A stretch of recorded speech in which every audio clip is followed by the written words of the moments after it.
Well, hello, and welcome to another edition of the MilVet Podcast. I'm your host, Beau Higgins.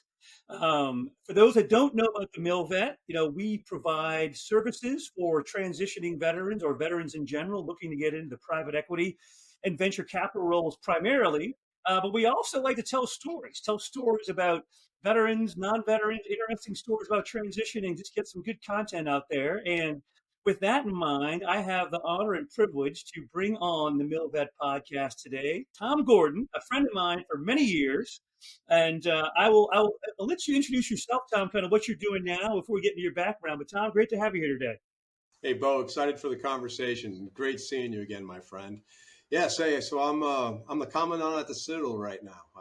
Quite frankly, I couldn't imagine doing anything more significant in this second chapter, right? So after 30 years in the Marine Corps, as you know, they take you out back and shoot you.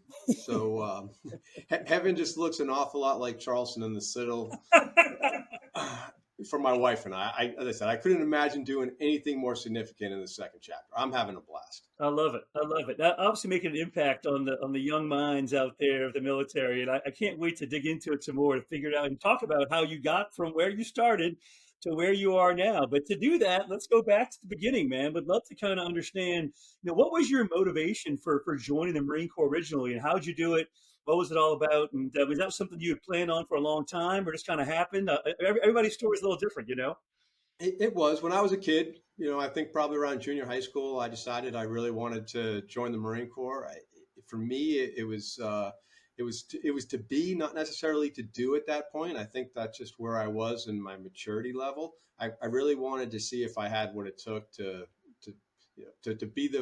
lead the best, right? To join the best and lead the best. And I wanted to test my mettle and applied to the Naval Academy, got a congressional nomination. Didn't work out. I wasn't on the final list, but some friends and mentors, former Marines, had worked for some Citadel graduates, and they were very impressed with the product, and they recommended I take a look at the Citadel. So I checked out VMI, I checked out the Citadel, and no regrets. It worked out great for me. It was changed my whole trajectory in life at that point. I really needed the structure of this place, and I think it set me up for success in the Marine Corps. It was definitely the right choice at the time. That's awesome. And having visited VMI and the Citadel, I would say Charleston is a much better choice. You chose wisely locationally as well. So I get that a lot. People ask. Of course, I can say nothing negative about VMI. It's a remarkable institution. Puts out some phenomenal graduates. Some of my best friends are VMI graduates. My roommate, Chris Gideons, Scooter Leonard. I mean, we could start going through the Rolodex there, but they put out a world-class product. But when people ask me what's the difference between the Citadel and VMI, I ask them, have you ever been to Lexington? exactly. Look, I'm a UVA guy, so I can appreciate the VMI guys didn't want to stay there. They wanted to come to Charlottesville, so I get it. So yeah. As I started, as I mentioned when I started, heaven looks an awful lot like Charleston for my wife and I. No doubt, no doubt. Well, and for those that don't know, I think it's. I mean, I didn't know till recently, even kind of this. Well, from the Citadel, you don't think of that as a necessarily a Marine Corps, producing school necessarily. I think it probably is more than people know. But can you talk about what that was like in the process to get into the Marine Corps from the Citadel? Well, the Citadel, the Citadel is one of the 6 senior military colleges in the country, right? So we have a carve out in Title 10, and we're supposed to be the shock absorber for the nation. So in the event of mobilization, the academies would never be able to produce the throughput that they would need to mobilize the Army, to mobilize the Marine Corps. So, for instance, the Citadel, there is no such thing as the class of 1917 or the class of 1942. They were both considered by the Army to be Army good enough, so they took the juniors and commissioned them as well and sent them to the respective theaters. So when you come to the Citadel, you can go into any of the 5 branches of services. I've graduated and commissioned a couple of space cadets. Got some miles out of that one the last couple of years. But during peacetime, about a third of our graduates go on to serve and wear the cloth of the nation. The others go on to serve with distinction, in all kinds of different professions and vocations. Citadel's been a predominantly Army school. The vast majority of our graduates go on to serve in the Army. We put out usually around 25 Marines go commission in the Marine Corps every year. And right now, of course, the Citadel has a lot of Marine Corps leadership. Matter of fact, most of the senior military colleges do. Of course, we're blessed to have General Walters down here as the president. General Broadmeadow's the president up at Norwich right now. And if you look at the commandants, you got Bill Seeley's up there at Virginia Tech. You got me Yep. here, and you got who else do we got out there right now? We got Chip down at Lieutenant General down at Texas A&M. So the Marine Corps is taking over the senior military colleges.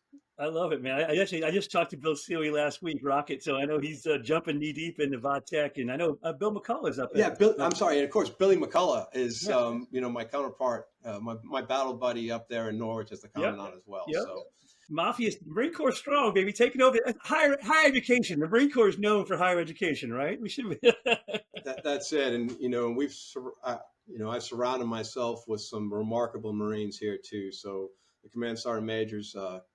Sergeant Major Andrew Yeagle is retired as a depot sergeant major down at Paris Island. He's just a legend down there. And of course, we got some remarkable Marine colonels here: Paul O'Leary, Chuck Dunn, Rich Dremin. I joke around, if I can get one more Marine colonel, I'm going to change the colors of this place. But I like it. That's awesome. Well, going back to your career, obviously you chose the Marine Corps path out of the Citadel and kind of knew that's what you wanted to do early on. And give us a quick kind of the highlights of your military career in the Marine Corps, and kind of as you just what are the best memories you have from your time in the Corps? Some of the highlights of it.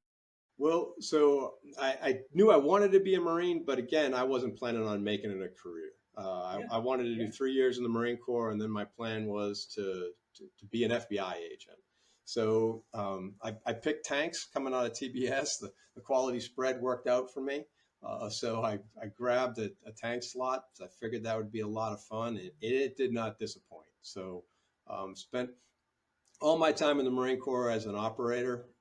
Either I was a CO or I was an F3 or a G3 someplace. I had the honor and privilege of commanding 1st Tank Battalion. Best job ever. I had a blast doing that on 29 Palms, and I got to do some other fun things too. Had the 1st Black Sea Rotational Force, so I took the SP MAGTF into Eastern Europe. The Marines that were on that deployment are going to be telling stories about that deployment for the next 40 years, and every time they do, it'll be better. We knocked out 12 countries in Eastern Europe and had a blast. Gained some access and was an irritant to the Russians the whole time, so it was a lot of fun. And then at 06 Command, we followed each other there at Camp Lejeune. So you had Headquarters Battalion, and then I had the Beast. I had 2nd MHG.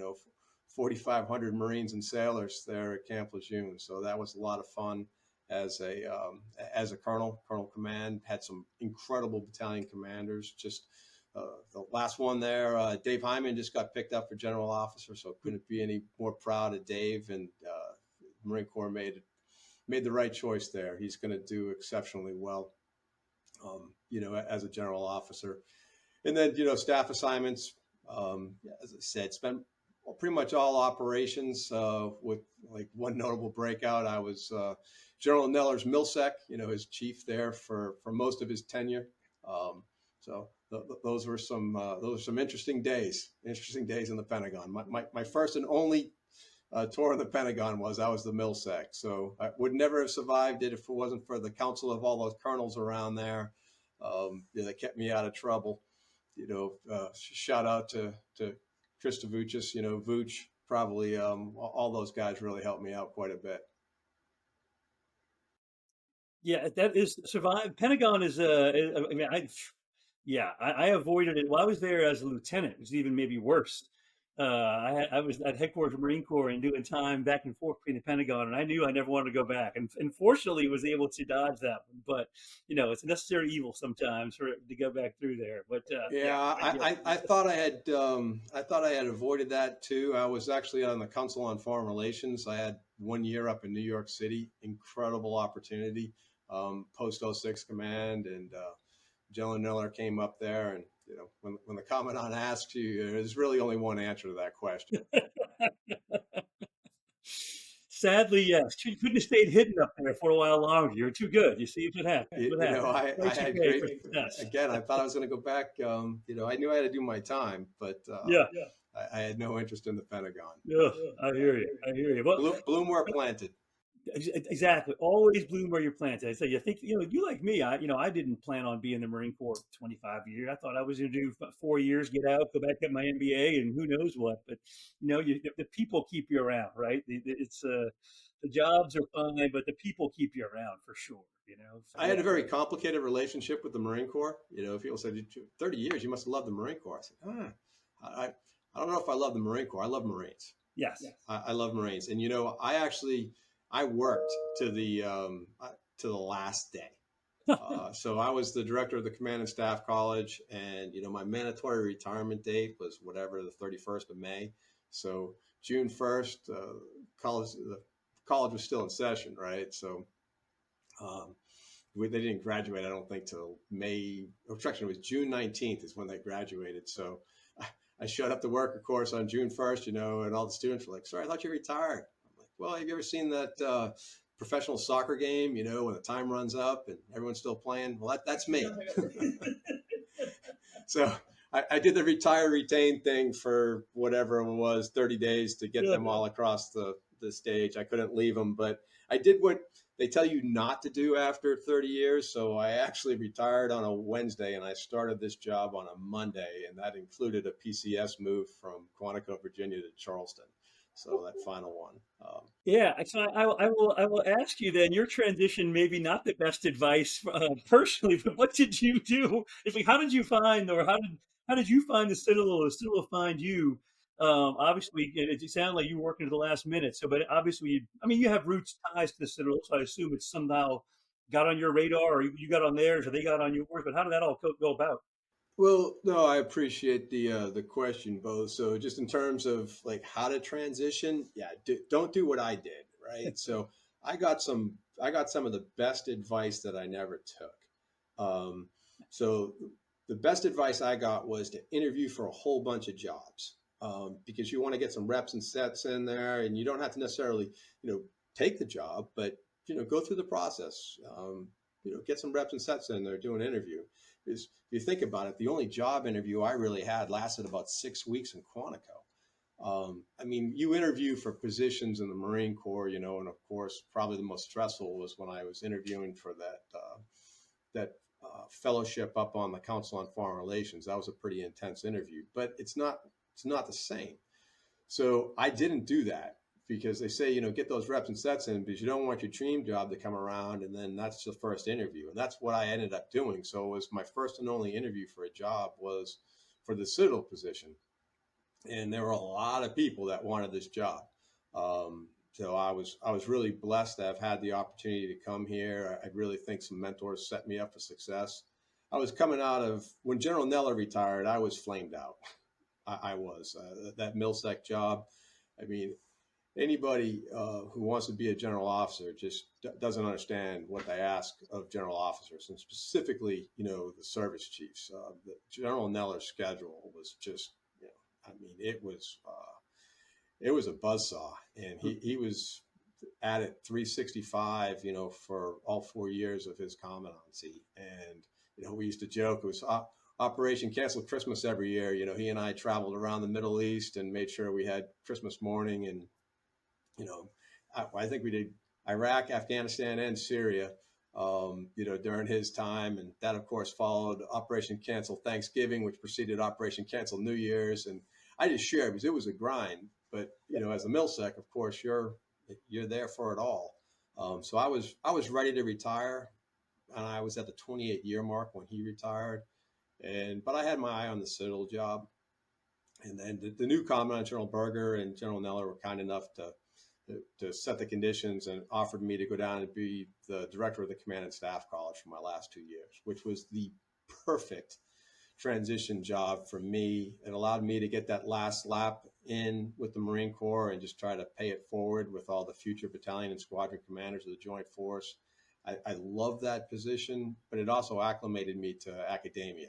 Um, and ironically, the same governing body that accredits the Citadel, SAC-COC, accredits Marine Corps University and the Command and Staff College. So I got familiar with that process, and it really, I think, helped me out when I was interviewing for this job, to be able to speak higher education to the faculty here and to the board. So Yeah, I mean, it sounds like in some ways, I mean, that was your, I mean, although you were in the Marine Corps, that was the transition, right? I mean, you did a job there that was very similar to what, similar, but in the same world, you could speak the same language, which is hugely helpful, right? Because again, coming right from the commandant's job would have been a much steeper climb to get to the Citadel because you wouldn't have been able to talk the talk that you needed to as far as academia, I would assume, right?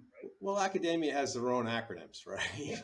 And being able to converse and communicate with the PhDs, and it was a great opportunity to kind of also and help me kind of figure out what I wanted to do with this position, and how I could best serve and pay it forward. Well, I do want to go back a little bit to your MilSec time because I can only imagine that's just such a unique insight into, I mean, the commandant's life or just the commandant's role and what he's doing. I mean, what do you or did you take away maybe from, his leadership style, leadership in general? Because you had to be able to see some, I mean, probably good and bad side of things that very few people would have access to in that role. I mean, anything, I think that's something that I just love to get your take on what it was like to be there, what you saw, maybe good, bad, just leadership in general. I think I know it's so important to you and what you're doing now. That had to be a very just eye-opening time frame. Well, leadership at the pinnacle, right? So, I mean, uh, General Neller was an incredible commandant, an incredible boss. Nobody cares more. No one cares more than General Neller. Now, sometimes you're going to feel that, you're going to feel the love. Having worked for him multiple times in my Marine Corps career. So I was his G3 when he had Marcent. And I think that's, where we, um, where we established a professional relationship. So when he had the honor and privilege of being the commandant, he asked me to come up and be his MilSec. So the MilSec, for those who are not familiar with it, is you're not an aide. The general, of course, has a couple of aides. He has a senior aide and he has two junior aides. But my job is much more like chief of staff. Now, DIMCUS, of course, is the chief of staff for the Marine Corps staff. But the commandant has his own personal staff, and that was my job, was to try to make sure that anyone who was engaging with the commandant was set up for success. But I was also, to your point, in terms of professional development and broadening, it was a PhD level education every day.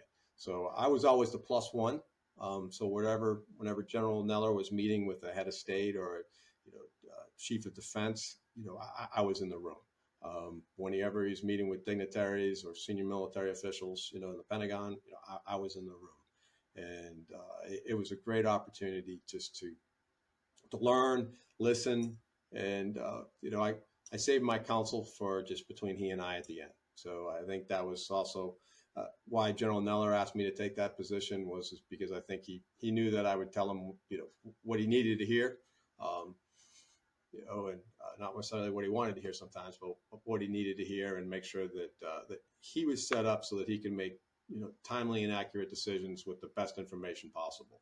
So again, it was an incredible opportunity to see it and to learn from him, but also to help contribute and set the conditions for the Marine Corps success during his tenure.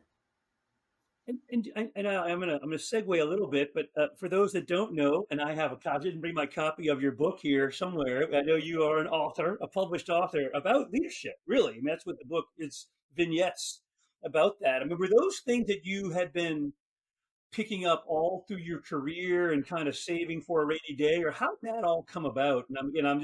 I assume a lot of it maybe was from the time you were with General Neller and seeing things there. But how'd that process go for you? And I mean, please feel free to give a good plug for the book right here. It's fantastic. And it's very I appreciate, yes. So if we're plugging the book, Oh, there we so I'll go. There hold we up the go. book, right?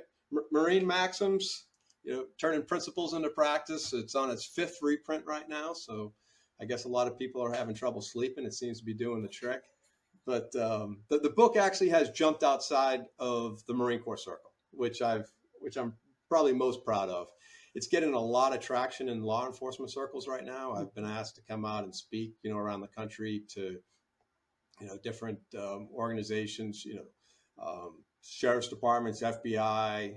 It's on the required reading list, or at least it was pushed by the LA County Sheriff. I thought that was pretty cool. Was out there. So the book's getting around. But to answer your question, I actually started writing that book, believe it or not, when I was a cadet at the Citadel. So one of my early mentors, Lieutenant Colonel Bill Grichton, issued all the freshmen, that ubiquitous, 5x8 Marine notebook, right? Well, mine became my leadership journal, and it was probably my most proud possession for most of my Marine Corps career, because it was all the lessons that I had learned from some really great leaders. So whenever I worked for or in close proximity to a leader I really respected, whatever that individual did that resonated with me, I just took some time that night and I journaled. I said, if I'm ever in command, I'm going to do that. Well, we both did this for 30 years, Beau, so it wasn't all unicorns, rainbows, and parades. We both worked for more than our fair share of tools. So whenever I was working for a real martinet, I just take that same book and I flip it to the back. And I said, if I'm ever in command, I'm never going to do that. Well, after about 15 years, the front of the book met the back of the book, and I had more entries in the front than I did in the back. So I guess I had a charmed Marine Corps career up until that point. But if I was to be honest, I learned more from the entries in the back. But the front of the book met the back of the book just as I was entering into battalion command. So I had this stream of consciousness. And I just took some time and I outlined it. And it turned out to be like really 50 lessons in there. And they were tactical and practical lessons, but they were things that I have learned from other great leaders. And I organized it into an outline and I gave it to my lieutenants. And I took all my lieutenants on a PME to Vegas for 48 hours. And Vegas. Vegas, baby. I know. To Beau Higgins, right? I love He it. gets it. So it took 40 lieutenants to Vegas, brought 40 lieutenants back. And we just did this PME every year. And the Maxims, if you were, my call sign in the Marine Corps was Mufasa. As you know, you don't give yourself your own call sign. And I'm not one of those guys that go around referring to myself in the third person by my call sign. It just was painted on the gun tube of my tank. But it was Mufasa's Maxims, and it circulated around the Marine Corps a little bit, and some folks encouraged me to publish it. And I continued to journal. So to your point, a lot of lessons from General Neller in there, a lot of lessons from General Mattis in there. I said we all worked for some pretty remarkable leaders during that time, and I tried to attribute it as best I could where I could. But some of the stuff in there, quite frankly, is it's ubiquitous in the Marine Corps. We don't realize how blessed we are to be surrounded by such great leadership till you get out of the Marine Corps, and then you start to see it, and then you start to really appreciate it. So I worked with the Naval Institute Press, and they helped me out. And it came out in print, hardback in 2021. It's now in paperback. It's now in Kindle, and there's an audio version of it. Unfortunately, Kevin Costner was busy. He had this whole yellow thing going on when they did the audio book, but they got some other guy. He's not bad. No, that's awesome. It's great. I mean, your point is so well made on a couple fronts. I think one, I always say, you learn more from bad leaders than good leaders. Not that you don't learn from good leaders, but it's like I'm never doing that. When I'm in charge, that is something that those just kind of burn into your brain of what not to do. But I think it's great that you did take the time. I mean, I think I lose sight of sometimes maybe the who I attribute certain things to. You got it somewhere, but not putting it down on paper is like, I don't remember exactly. I know it happened. I remember it sort of, but it's great. Good on you for keeping those notes for so long. And then I love the fact that you're able to get the lieutenants involved and bounce it off of them. Get down to Napoleon's corporal, right? I mean, get it down to the lowest level. Does it resonate with the guys that are going to be implementing it at the deck plate level, and I think you can lose sight of things. Some people, the more senior they get, you can lose sight of what it is to be a leader down at the deck plate level at some point in time. It's not, especially when you transition. I'll say this too. I think a lot of people, certainly senior military members, when they get out, they've gotten so far removed from having to turn the wrenches themselves that it's like, oh yeah, I'll take COA 2 with a little bit of that, and that's it. Like the real world, you're out there turning the wrenches every day, and if you forget that, it can be a problem. I think so. It's just interesting the way you approached it, the way you got buy-in from the bottom up, and I think that's a great way of making it happen for sure. Well, I consider myself a disciple of leadership still to this day. Right? So, and I continue to journal. So when I was in 06 Command, I started a new book. And instead of writing in the front of the book and the back of the book on, what I wanted to do or what I swore I would never do, instead, I found myself journaling about what my battalion commanders were doing. And I said, geez, I wish I had done that. I had Derek Lane as at 8th Comm Battalion. He and his wife Jill. You want to talk about like a command team? I mean, I just saw him last week. That's funny. I mean, those two were like the archetype. I mean, they were the example to emulate. Did a great job. I already did a shout out to Dave Hyman. Dave was always the example to emulate. But John Bradley. I mean, I had some amazing battalion commanders. And again, as an 06 commander, your job is to set the conditions for your 05 commander success. And I did not have the benefit of having an 06 commander when I had Tank Battalion. I reported directly up to the CG of 1st Marine Division, Blue Diamond. It was General Waldhauser at the time. Yep. But I did benefit from some great colonels, John Holden, in my book, it's Uncle Chief. He wasn't my chief. He was McAxey chief at the time, and he kept me out of a lot of trouble. And General Castelvi then was the chief of staff for the division. And between those two, I needed a lot of guidance as a lieutenant colonel to stay out of trouble, and they did a pretty good job of it. I can appreciate that. I always need a lot of guidance, so I definitely got more than my fair share over my Marine Corps career. So all good. That's awesome.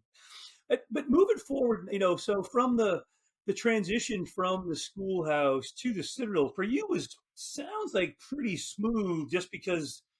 Well, or was it? I mean, maybe I'm making that up. I mean, what was your transition like to go fully, completely done? So, you finished up one day and you were there the next day. You had a little bit of a feel for academia. Probably it's different, but similar. What's the best way to describe what it was like? Beau, I have 2,300 18 to 22-year-olds here. My job is to educate and develop principal leaders and return young men and women of virtue and character back to society where they can be successful in all walks of life. But the demographics of the Citadel look an awful lot like the demographics of the Marine Corps, right? We attract the same type of individual. I can make a subjective and objective argument that the Citadel is the most rigorous of the 6 senior military colleges. Our 4th-class system is definitely the longest objectively, but kicking it down here in August in Charleston, it's we build resilient leaders, when our graduates leave here with a deep well of resiliency and resolve. But you do that by overcoming adversity. And if it sounds like the Marine Corps and how they sell the Marine Corps, yes. So that part was easy. Leading 18 to 22-year-olds and managing that. I was given a talk the other day. I think it was AWS. It was, yes, Amazon Web Services. I'm going back to your Amazon days, but Chris Sullivan came down and he brought the company down here, and they asked me to do the keynote for their executive offsite.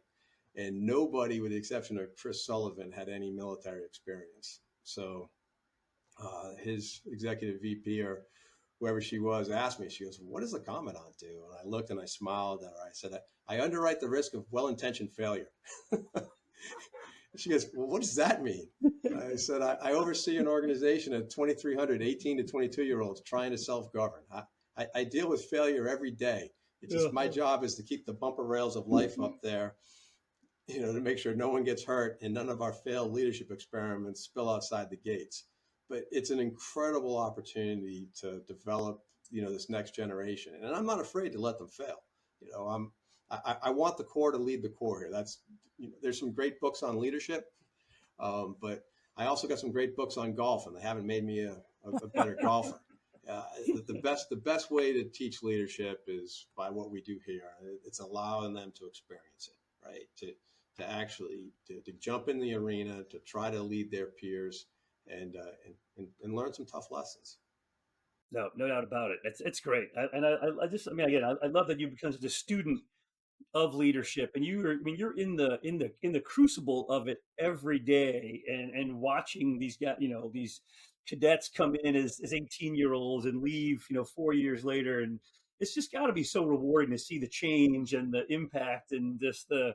I mean, again, it's amazing. It's got to be just blow you away sometimes, I'm sure. So I just finished my first cohort. And so, in other words, the freshmen that graduated a couple of weeks ago were my knobs, were my freshmen when I took over as commandant. So I did get to see, the full maturation process, and yes, it's so rewarding. I mean, the regimental commander, who just graduated, Sam Wilson. Mark my words, we're gonna record it on this podcast. That young man will be a governor, or he'll be a U.S. senator. I promise. The Army's going to be blessed to have him for as long as they can keep him, because I'll tell you what, that young man has an enviable trajectory leaving this place. One of the most remarkable young leaders I had the privilege to work with. I love it. I love it. No, it's great to hear that, and great that institution like Citadel is producing it and attracting that kind of great talent, and then setting them up for success to do greater things on the backside of it. Obviously, as you've done over your career as well. In somewhat closing, but just kind of getting toward the end of the podcast.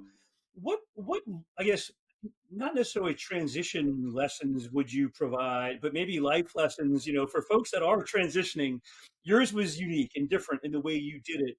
Although you kind of had an idea where you wanted to get to, and you transitioned. Just again, you've seen one transition, you've seen one transition. So again, I think anyone can learn from what you did. But any thoughts on where you sit now on transition? You've talked to a lot of folks I know out there. You have a lot of friends out there that are in this process or have transitioned. Anything you can take away that you want to share with folks in the audience? Beau, as I said, I didn't want to leave the Marine Corps. Yeah. I really didn't. I swear I'd still be a Marine today. I didn't want to be that guy who, is a bubbling piece of chicken fat, at his retirement. So I actually changed the script there a little bit, because I didn't want to be standing on the stage when they were playing the Marines hymn for the last time, because I never forgot the chill that went up my spine when I was commissioned, and I was wearing my dress blues for the first time, and they played the Marines hymn, and I got that chill up my spine, and I was deathly afraid of what was going to happen when I heard the Marines hymn for the last time I was in uniform. I didn't know how I was going to handle it. My wife, there's an awesome picture of her when I'm retiring, and she has the biggest smile on her face ever. She bounced off that stage. She was so excited that I was retiring. But, she is so into this job right now. So she's the matriarch of the Citadel. She takes care of all these young men and women. She invests in them personally. I'm just blessed with an incredible partner who has set me up for success in the second chapter. She was an amazing Spartan spouse when I had, command, and she was great with that, but she wasn't one of those Marine wives that, try to wear her husband's rank or something. She just loved young Marines too, and investing in them. So the transition for us, we just needed to do something together, because we ask our spouses and our kids to sacrifice so much for our time. And my wife was going back to Charleston. She would be happy to forward my mail wherever I needed to go to work. But she really wanted to go back to Charleston, and to have this job was a dream job. So her dad was a Citadel grad. Her brother was a Citadel grad. She believes in this place. She graduated from the College of Charleston. But to be able to do this with her, it's amazing.